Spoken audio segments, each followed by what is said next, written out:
In front and centre of iconic rock group Queen for more than a decade. But now he's taking on the music of artists like Duran Duran and Bonnie Tyler in his new solo album, High Drama.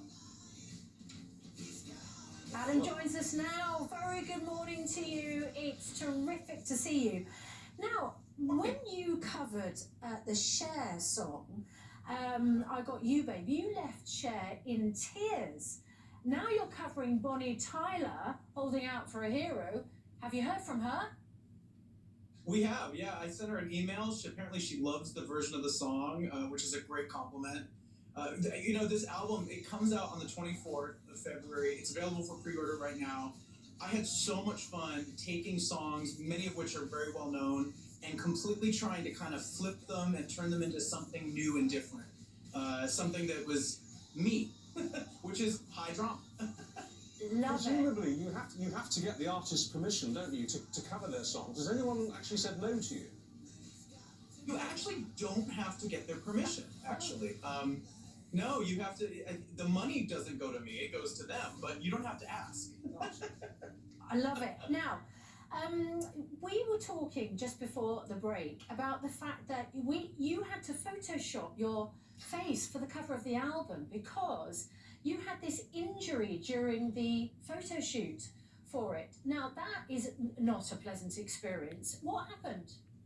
Well, I mean, this sounds very high drama, but to be honest with you, it was very minor. The glass that's coming out from behind my head for that album cover is sugar glass, which is stunt glass that they use on movie sets. That's not supposed to hurt you if it breaks. And they dropped a big pane of it over the top of my head the first shot that we did, and it sliced me in the nose. So I'm fine, no stitches, no hospital. I mean, it was like it was getting cut shaving. It wasn't that serious, but talk about high drama. Well, the album's called High Drama, so of course all of this is just on brand, isn't it? Any other drama you want to tell us about? No, everything else is peachy. I want to ask you about working with Queen. Tell me how that actually, as an artist, how that feels to be working with an absolutely iconic man, still going strong despite Freddie's sad departure. Yes, Brian, May, and Roger Taylor, the standing members that are on the road with Queen. I am so honored.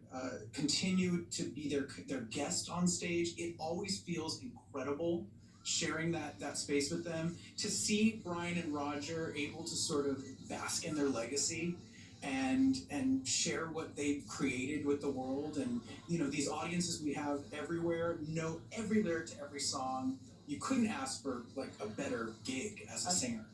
And I mean, I'm sure you'll have seen this, you'll have a view on it, but for me, one of George Michael's most extraordinary ever live performances was when he came on, this is long before you started to do this, with Queen after Freddie had died at Wembley, do you remember? And sang Somebody to Love. Do you remember that? Wasn't that something? I love his performance of Somebody to Love. That was amazing. Big George Michael fan here, miss him terribly. Yeah, it's you know, the Queen legacy is huge. It's a giant glittering crown. And last summer performing for the Jubilee was such a crowning moment for me personally. The fact that, you know, on the steps of Buckingham Palace, I mean, it was so surreal. It was a real treat, and it was a beautiful way to pay our tribute to the Queen before she left us. So I was really proud to be a part of that. And to sort of be an honorary Brit for that, it was very, very much an honor. And Brian, of course, was knighted in the New Year's Honours. So do you have to call him Sir Brian now? Has he changed? That's the beautiful thing. I mean, he is a brilliant, talented, loving man. I think that he deserves a title like knighthood more than, you know, mostly anybody I've met. You know, I think he's just such a gentleman, and I'm really proud of him. And Knight of the Realm. Well, good luck with High Drama. It sounds absolutely fantastic. Some really good sounds on Thank that. you. I'll be nose guard when I go on stage. Absolutely. You look great. Adam Lambert, thanks so much for joining us. Good morning. Written back tomorrow from 6. Here's Lorraine. Oh, thank you.